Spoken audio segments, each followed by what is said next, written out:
हम Indian women's को पैसों के बारे में इतना कम पता है एंड ये शुरू से ही। एक तो हम पैसों की डिस्कशन टेबल में हम पार्ट नहीं होते एंड देन हमें स्कूल में तो ये पैसों के मामले में कुछ पढ़ाया नहीं जाता। मतलब अगर आपने ज़्यादा पैसे पैसे किया तो ये एक टैबू हो जाएगा। Hi, I hope you are all doing well. So before jumping into the video, allow me 30 seconds to explain myself. Hi, I am Sonakshi. I'm a corporate girly with 8 years of experience. I live in Gurgaon. I make videos on productive lifestyle, basically how I deal with my life, my finances, my makeup, my skincare, my food, my health, everything relating to me, how I deal with everything. And if I'm able to bring some value to you with my life and with what I do, I'll be really grateful. If you like these kind of videos, please do like, please do subscribe to my channel, and I promise you I'll bring good content to you. And अगर आपको कुछ भी अपना point of view share करना है, कुछ भी बात करना है, please comment down below and I'll be interacting with you there. Thank you so much for listening. Let's start. So क्या होता है कि आप जब पैसे कमाने लगते हो तो आपको पता नहीं होता कि आपको इस पैसे के साथ करना क्या है। एंड मैं इसका एक रियल लाइफ एग्जाम्पल हूँ, ठीक है। मुझे 24 इयर्स की उम्र में मुझे नौकरी मिल गई थी, ठीक है। आफ्टर MBA ही मैंने जॉब करना शुरू करा, तो मुझे 24 इयर्स तक मुझे नौकरी मिली थी। तो मेरा अभी 7-8 साल मुझे हो गया है काम करते हुए। तो मैंने जब जॉब शुरू किया था तो मुझे पता नहीं था कि मुझे पैसों के साथ क्या करना है मेरी सैलरी के साथ। हालांकि मैं तब वेल्थ एडवाइज़र हुआ करती थी, वेल्थ मैनेजर हुआ करती थी एक बैंक पे, और मैं लोगों को पैसों के बारे में मैं ज्ञान दे रही होती थी कि आप ऐसे इन्वेस्ट करो, वैसे इन्वेस्ट करो। प्रोडक्ट्स के बारे में, इन्वेस्टमेंट प्रोडक्ट्स के बारे में मुझे पूरा आइडिया था। बट क्योंकि मैंने तब अपने पैसों के साथ मैंने कुछ नहीं किया था, बेसिकली आपके पास जब तक एक गोल ना हो, आपको क्या किस तरफ कहाँ डालना है, कितने पैसे बनाने के लिए, आपको जब तक ये पता ना हो, तब तक आपके पास वो रोड मैप जब तक ना हो, तब तक आप नहीं कर सकते चीज़ें, है ना। तो मेरे पास भी ऐसा था कि मेरे पास कोई क्लैरिटी नहीं थी, मैं बस पैसे कमा रही थी। पापा ने बोला कि आप कुछ पैसे आप RD में सेव करो, क्योंकि आप कमा रहे हो तो अगर फ्यूचर में आपको ज़रूरत पड़ी तो वो काम आएगा। ऐसे करके मैंने 10-15 हज़ार रुपये मैंने साइड कर दिया कि चलो ये RD में जा रहा है, बाकी पैसे मैं खर्च रही थी, ठीक है। बहुत बड़ी प्रॉब्लम है ये, क्योंकि आज मैं अर्ली 30s में हूँ अपना। आज मैं सोचती हूँ कि अगर मैं तभी इन्वेस्ट करना अगर प्रॉपरली मैंने शुरू कर दिया होता, आज मेरे पास एटलीस्ट 1 करोड़ रुपए होते, ठीक है। बट मैं आप लोगों के इस 7-8 साल को मैं बचा रही हूँ।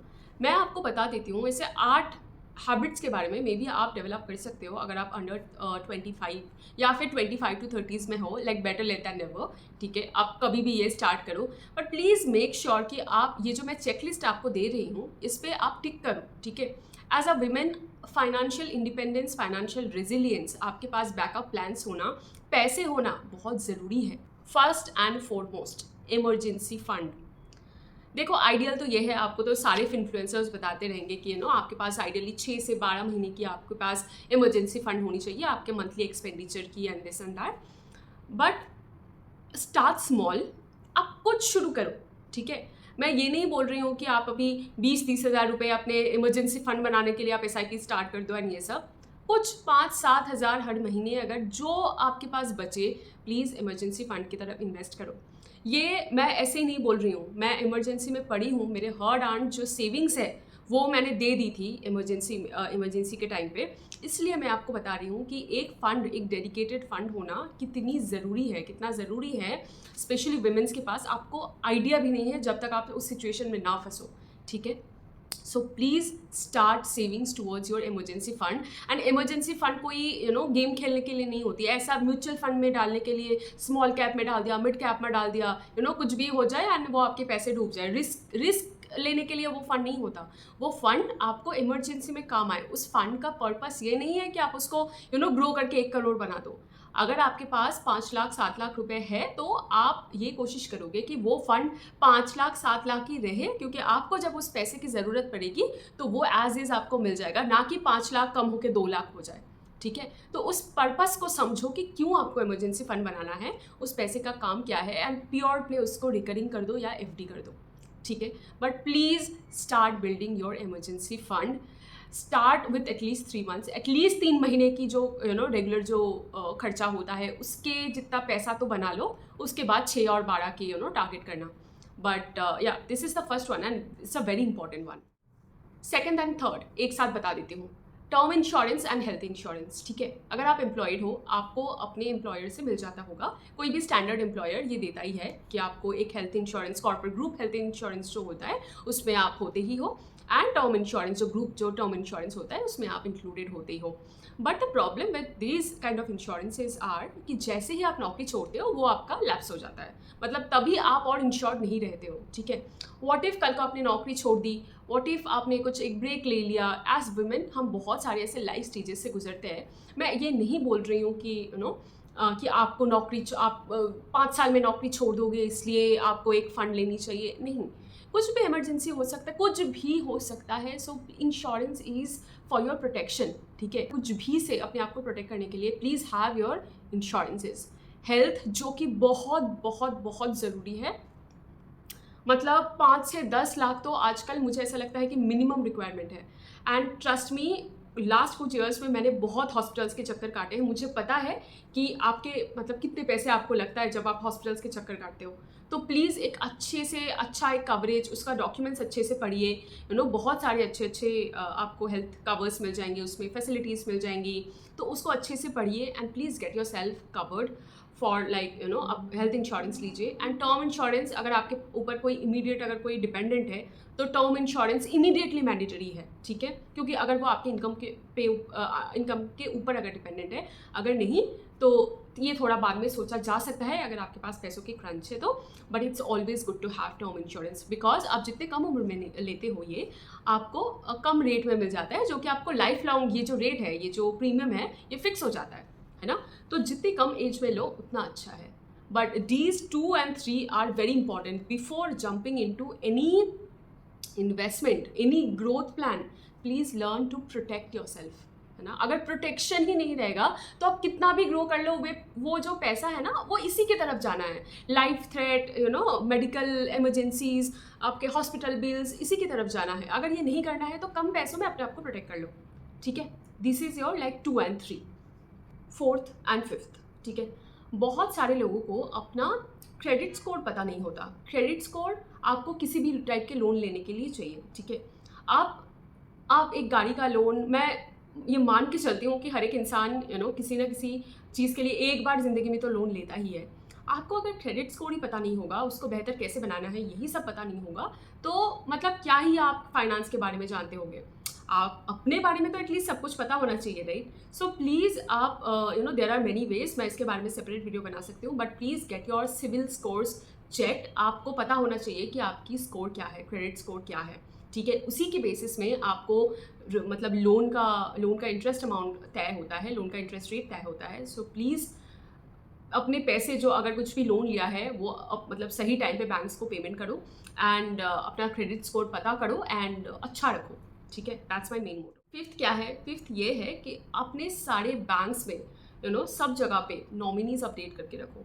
आपके बाद आपका उस पैसे पे या फिर आपके उस फाइनेंशियल प्रोडक्ट पे किसका हक है, किसको मिलेगा वो पैसा। सो प्लीज़ मतलब ये आप जिसको नॉमिनी करते हो उनको मिलता है ना। आपके इंश्योरेंसेस में नॉमिनी होनी चाहिए, आप सेविंग्स अकाउंट में नॉमिनी होनी चाहिए, इन्वेस्टमेंट्स में नॉमिनी होनी चाहिए। हर एक फाइनेंशियल प्रोडक्ट्स जो आप खरीदते हो, अगर आपको कुछ भी हो जाए तो आपके बाद किसको एक्सेस होगा उस पैसे का। सो प्लीज़ अपना नॉमिनी करके रखो, ठीक है। नॉमिनी या फिर विल जो भी बोलते हो वो अपडेटेड रखो, सब जगह पे चेक कर लो। 6th क्या है? ये मैंने पहले भी एक वीडियो में मैंने बोला है कि सेविंग्स अकाउंट, डिफरेंट पर्पसेस के लिए डिफरेंट सेविंग्स अकाउंट बनाओ, ठीक है। एक में आपकी सैलरी आ रही है, एक से आप स्पेंडिंग कर रहे हो जिसमें आप यूपीआई कर रहे हो, उसमें लिमिटेड पैसे होते हैं। सपोज आपने सोचा कि इस महीने मुझे 10,000 रुपये ही खर्चा करना है, उससे ज़्यादा मुझे नहीं करनी, ठीक है। तो आपने वो सेविंग्स अकाउंट में ट्रांसफ़र कर दिया एंड आपके खर्चे होते रहते हैं, लाइक आप यूपीआईज कर रहे हो, सब कुछ कर रहे हो, ये सब कर रहे हो एक अकाउंट से। 1 is your salary account, 1 is your spending account, 3rd one should be your investment account, ठीक है। जहाँ से आपके सारे ऑटोमेटेड इन्वेस्टमेंट्स एक डेडिकेटेड डे पे कट जाएगा। सपोज आपकी 30 तारीख को सैलरी आती है, आपका इन्वेस्टमेंट अमाउंट है सपोज 10,000 रुपये, ठीक है। आपने क्या किया, आपने 10,000 रुपये वहाँ पे ट्रांसफ़र कर दिया उस अकाउंट में, इन्वेस्टमेंट अकाउंट पे। 3 तारीख को आपके अकाउंट से वो पैसे कट जाने हैं। आपको पता होता है कि कितने पैसे कटना है, एंड आपको ये भी पता होता है कि वो पैसे चाहे कुछ भी करो, सैलरी आते ही आपको वो पैसा पहले निकालना है इन्वेस्टमेंट की तरफ, ठीक है। इन्वेस्टमेंट के बाद आपकी स्पेंडिंग आएगी, ना कि ऑपोजिट, ना कि आप स्पेंडिंग करके जो भी बचाओगे उससे इन्वेस्टमेंट होगा, ठीक है। तो उल्टा होना चाहिए, पहले आपका इन्वेस्टमेंट जाएगा, फिर जो बचेगा उससे अपना महीने का खर्चा चलाओ। Now come to 7th one, at least एक SIP करो स्टॉक मार्केट में। क्यों स्टॉक मार्केट में करना है?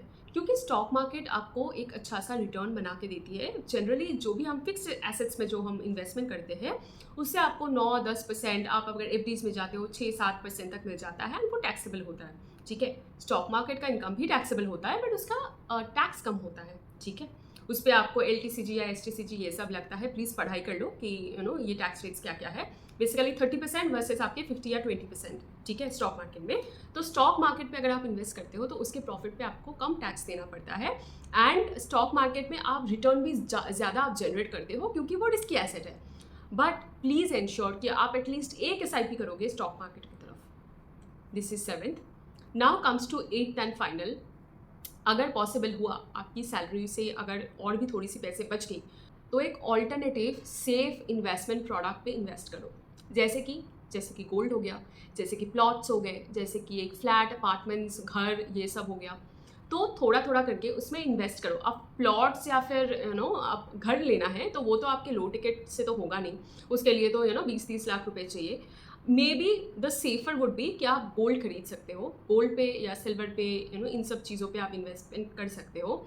What I am trying to say कि इन केस आपके अगर स्टॉक्स में कुछ हो गया, रिस्कियर एसेट्स में कुछ हो गया, आपके पास फिर भी सेफर एसेट्स होंगे जिसके तरफ भी आपकी कंट्रीब्यूशन जा रहा है, तो आप वहाँ पे भी अपना एसेट बना रहे हो, ठीक है, जो कि आप फटाक से लिक्विडेट नहीं कर सकते, और वो आपका एक तगड़ा एसेट बन रहा है। तो ये अगर आप 25-30 तक होते होते अगर ये सारा काम आपने कर लिया तो आप ऑलरेडी अपना स्ट्रॉन्ग बेस बना चुके हो, ठीक है। ये अगर आपने कर लिया ऑलरेडी तो देन यू आर सॉर्टेड। अगर आपने ये अभी तक नहीं किया, स्टार्ट टुवर्ड्स इट, ठीक है। एक मतलब भाई ये तो कैसे ही करेंगे ये सोच के बैठ मत जाना, मतलब थोड़ा थोड़ा करके शुरू करो। जो पहले आपको लगता है कि पॉसिबल है वो पहले करो, एक एक करके करो, ठीक है। आपके पास 3-4 साल 5 साल का होराइजन है। आपको अगर लगता है कि भाई एक बारी में मैं कैसे ही कर पाऊंगी ये 8 चीज़ें, नहीं होता, I know, but please ensure कि एज अ वुमेन आपके पास फाइनेंशियल एसेट्स हो, आप फाइनेंशियली स्टेबल हो। किसी को अगर फटाक से 10-20 हज़ार की ज़रूरत पड़ गई, अपने पापा मम्मी हस्बैंड किसी को भी ज़रूरत पड़ गई, तो आप निकाल के दे सकते हो कि ये लो मेरे पास सेविंग्स है ना। या फिर आपको अगर कुछ देख के अगर अच्छा लग गया कि यार ये तो सनग्लास बड़ा अच्छा है, तो आप फटाक से ले सकते हो। आपको किसी से मांगने की ज़रूरत नहीं है, इतनी आपकी डिग्निटी तो होनी चाहिए ना।